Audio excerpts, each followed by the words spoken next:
On parle beaucoup du féminisme et on parle beaucoup des situations dans lesquelles les femmes sont en défaut. J'ai trouvé une liste de 30 situations dans lesquelles les hommes seraient en défaut sur une page Facebook qui s'appelle Paye ta féministe. Et j'ai trouvé que c'était un exercice assez intéressant que de remonter en fait à la source de l'information qui était mentionnée et de comparer en fait, d'abord de remettre l'information dans son contexte et aussi de comparer avec d'autres données.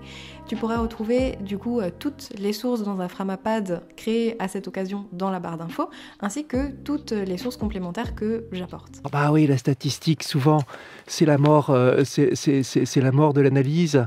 On le dit, des fois, il y a un proverbe qui circule, hein, il y a 3 sortes de mensonges, les petits mensonges, les sacrés mensonges et les statistiques. La première donnée concerne la prison. 96,4% des détenus sont des hommes. C'est totalement avéré. En fait, les jeunes hommes sont plus touchés par le décrochage scolaire, ce qui peut les conduire à la délinquance. En tout cas, une majorité en fait, des populations en fait, qui se retrouvent dans les prisons ne sont pas diplômées, n'ont même pas le bac. À côté de ça, en fait, chez les garçons, on valorise en fait les actes virils et en ce sens, en fait, la délinquance peut être vue comme quelque chose de viril. 95% des sans-abri sont des hommes. Les femmes sont plus nombreuses à vivre sous le seuil de pauvreté et souvent elles ont un enfant à charge avec elles lorsqu'elles sont dans la rue. En réalité, l'étude de l'INSEE à laquelle on se réfère fait une distinction entre sans-abri et sans-domicile. C'est une distinction qu'on fait jamais dans la vie, on parle de SDF la plupart du temps. Et du coup, sans-abri, ça veut dire sans-abri pour la nuit et sans-domicile, c'est un SDF, un itinérant en fait, quelqu'un qui est dehors, quoi. Et du coup, les femmes sont sans domicile, elles sont bien plus nombreuses que juste à 5% dans la rue. Le truc, c'est qu'elles ont plus facilement un abri, simplement justement parce qu'elles ont un enfant à charge dans beaucoup de cas, donc elles sont prioritaires pour les hébergements d'urgence, et elles arrivent en fait... du coup, elles ont même une urgence qu'elles ressentent elles-mêmes à trouver un abri par rapport à cet enfant ou juste par rapport à leur propre sécurité. 73,6% des auteurs de suicide sont des hommes. Les femmes sont 2 fois plus nombreuses en réalité à commettre des tentatives de suicide, mais il y a 3 fois moins de décès chez les femmes car elles utilisent des moyens moins violents que les hommes. Les hommes font des métiers plus pénibles physiquement et plus à risque, avec beaucoup d'accidents du travail. En général, les femmes sont plus précaires, elles ont moins de sécurité de l'emploi, elles ont plus de temps partiel, plus de CDD, elles ont plus de difficultés à accéder à un CDI en général, alors qu'elles ont un meilleur niveau d'études globalement. Aussi, les femmes travaillent beaucoup plus souvent gratuitement que les hommes, donc on peut considérer comme du travail gratuit le travail domestique qu'elles font pour un tiers, donc pas pour elles-mêmes, mais aussi l'écart salarial qui consiste réellement en fait en un travail gratuit, puisque c'est censé être salarié et qu'elles sont payées moins, donc elles font des heures gratuitement. Aussi, elles sont surreprésentées dans les métiers du care, où il y a de plus en plus d'accidents du travail, tandis que le BTP, par exemple, qui est un domaine plutôt masculin, et bien dans ce domaine-là, en fait, les accidents du travail sont relativement stables, alors que les métiers du care sont spécialement en crise, et à côté de ça, il y a beaucoup plus en fait de maladies du travail, que ce soit par exemple des maladies pulmonaires, des maladies en fait liées au mouvement qu'elles font. Les femmes en fait sont plus souvent ouvrières aussi. Donc en ce sens, elles ont une plus grande précarité et des conditions de travail qui sont aussi difficile que celle des hommes, si pas plus. Il y a aussi un exemple qui revient très souvent, qui est en fait l'exemple des éboueurs, qui de la parité en fait chez les éboueurs. J'aurais juste une question par rapport du coup à tout ce que je viens de dire par rapport à la précarité des femmes. Est-ce que vous savez combien c'est payé un éboueur ? La majorité des victimes d'homicides sont des hommes. J'ai envie de te répondre que la majorité des auteurs d'homicides sont des hommes aussi. Donc l'un dans l'autre, ça s'annule. 60,7% des victimes de violences à l'extérieur sont des hommes. Effectivement, les hommes sont majoritairement agressés hors de chez eux, tandis que les femmes sont surtout agressées dans leur propre foyer, et elles le sont aussi à l'extérieur. Globalement, elles ressentent un plus fort sentiment d'insécurité, à raison, parce qu'elles sont plus victimes d'injures, de menaces, d'agressions, de violences physiques, d'agressions sexuelles.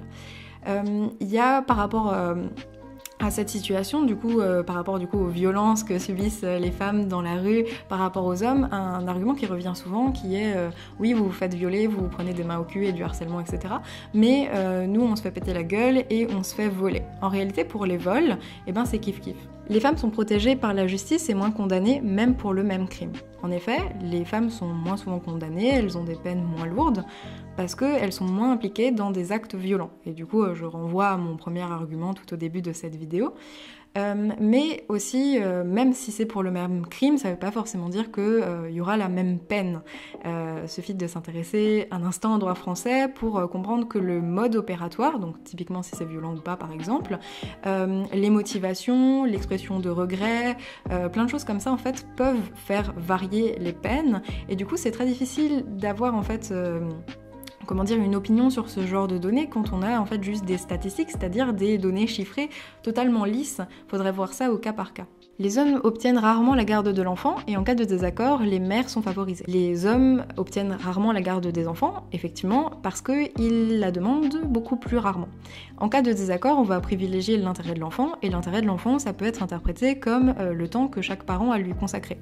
Et en ce sens, les femmes, elles ont beaucoup plus des horaires aménagés pour s'occuper des enfants, elles ont des emplois plutôt à 80%, ce qui les empêche d'évoluer dans leur carrière par exemple.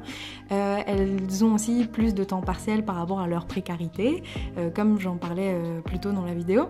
Et elles ont aussi un congé maternité qui est plus long que le congé paternité. Ça dépend du coup de l'âge qu'a l'enfant à ce moment-là. Mais bref.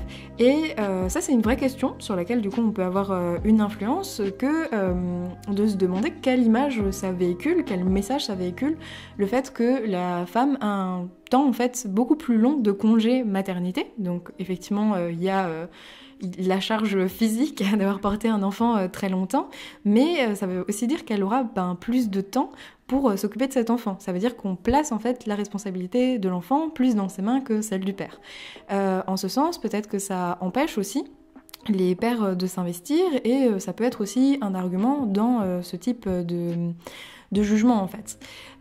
Donc c'est vraiment une question qui se pose et en Espagne très récemment, en juillet, ça a été accepté d'avoir en fait le même congé, que ce soit du coup pour le congé paternité ou le congé maternité, de façon à ce que les deux puissent s'impliquer. Et c'est une mesure qui, je trouve, est très encourageante et qui véhicule un véritable message égalitaire par rapport à la place des parents dans la vie des enfants. 52,5% des chômeurs sont des hommes.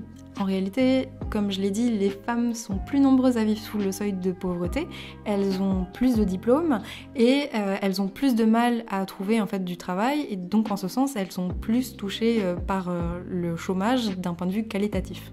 Les hommes sont minoritaires dans le supérieur et plus présents dans les voies les plus professionnelles. Les femmes ont de meilleurs résultats scolaires, ce qui peut expliquer leur absence dans les voies professionnelles, en plus de stéréotypes de genre qui font que elles vont moins être encouragées par exemple à devenir carrossier, ce genre de choses. Et si elles sont majoritaires à l'université, elles s'orientent surtout en fait vers les lettres et les sciences humaines. Elles sont que 25% à s'orienter en fait vers les sciences fondamentales qui ouvrent en fait aux carrières les plus prestigieuses, parce que je pense que c'est un peu l'intérêt de cet argument, de dire donc les hommes sont minoritaires dans le supérieur, du coup ils ont moins de diplômes, etc.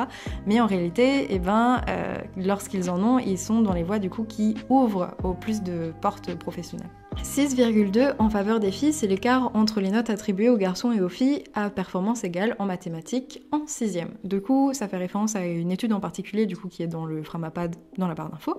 J'en ai rajouté une qui en fait étudie le concours d'entrée à l'ENS et qui en fait est un autre cas en fait de discrimination positive, positive dans le sens où c'est censé être bénéfique aux personnes concernées. Moi je trouve pas du tout que c'est positif parce que ce soit volontaire ou pas, c'est pas volontaire et c'est pas conscient dans le cas par exemple du concours d'entrée à l'ENS, mais dans tous les cas en fait, donc d'abord c'est bien d'en prendre conscience si jamais ce n'est pas conscient, mais je pense que dans tous les cas, que ce soit volontaire ou pas, ça ne peut que nuire en fait aux femmes parce que ça conserve un doute, ça le maintient sur les capacités des femmes. Les hommes sont minoritaires chez les cadres de la fonction publique et les professions libérales. En réalité, c'est assez logique vu le parcours qu'elles ont. Comme je l'ai dit, elles sont majoritaires dans les sciences humaines.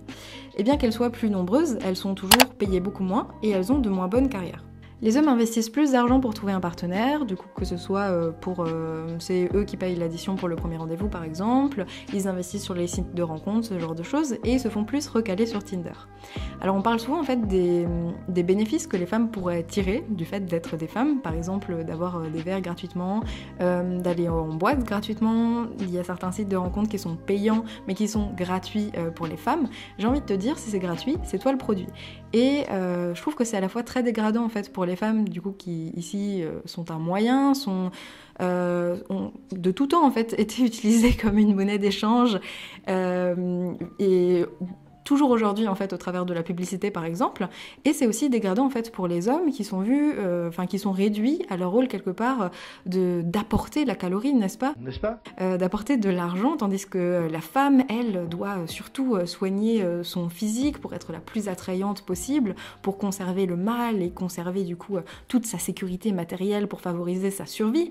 En ce sens d'ailleurs, c'est pas du tout étonnant que sur une application comme Tinder, les femmes aient plus de matchs parce que c'est elles qu'on encourage le plus en fait à soigner leur physique, et c'est la seule chose que tu peux réellement évaluer sur Tinder. L'idée de cette vidéo, c'est absolument pas de faire un concours, et je trouve que ces dernières données statistiques par rapport à Tinder, les sites de rencontres, etc., ça montre bien que les stéréotypes de genre, en fait, ça met en défaut tout le monde, que ça enferme juste dans des rôles, dans des normes sociales qui sont pas valorisantes, qui sont pas nécessairement acceptables, pas forcément sensées non plus. Et c'est aussi l'occasion de rappeler que le but du féminisme, c'est juste l'égalité, c'est d'équilibrer la balance, que les inégalités, elles sont réelles, et pour le moment, elles penchent plus du côté des femmes. Je clôturerai cette vidéo sur un conseil de lecture, écrit par Maud Simonet et consacré au travail gratuit, que ce soit le travail domestique, le bénévolat ou même les métiers d'internet. Sur ce, n'hésite pas à partager cette vidéo, c'est vraiment ce qui m'aide le plus, ou encore à t'abonner.